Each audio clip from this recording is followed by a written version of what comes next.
Okay, let me tell you about a new scam. मैंने एक YouTuber Mitali की video पे एक कमेंट किया, तो उस कमेंट पे मुझे रिप्लाई आया। और वो रिप्लाई मुझे आया, वो खुद को मतलब मिताली ही बता रहे थे, यानी कि सेम डीपी और सेम यूज़र नेम था। तो मुझे लगा कि मिताली ने ही रिप्लाई किया है, और उस रिप्लाई में था कि you won a package and messages on Zangi. उन्होंने अपना जांगी नंबर लिखा हुआ था। मुझे पता भी नहीं था what is this Zangi, but I search about it and मुझे पता लगा कि ये एक मैसेजिंग ऐप है। तो मैंने जांगी पर उसे रिप्लाई किया उसे। तो उसने ऐसे ही दिखाया कि मैं मिताली हूँ। तो उसने बोला, पहले उसने पूछा कि मेरे चैनल के बारे में बताओ कुछ, मतलब मिताली के चैनल के बारे में उसने कुछ बातें पूछी, तो वो मैंने बताई। फिर उसने बोला कि चलो इन नंबर्स में से ना कोई चूज़ करो। फिर मैंने कोई चूज़ कर दिया। तो उसने बोला कि कॉन्ग्रेट्स, आपको एक गिफ्ट वाउचर मिलता है और उसमें आपको मिलेगा iPhone 15 Pro Max, MacBook, laptop and a makeup kit.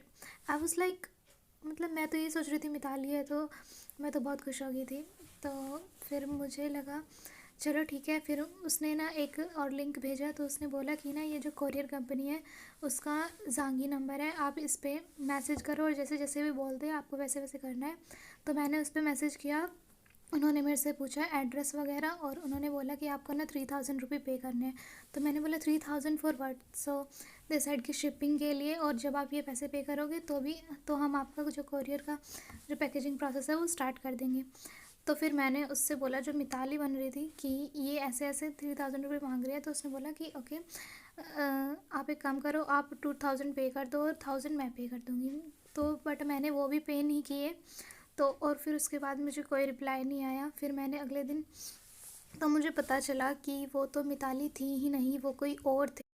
वो कोई और थे जो मिताली बन के मुझे स्कैम करने की कोशिश कर रहे थे, बट मैं बच गई।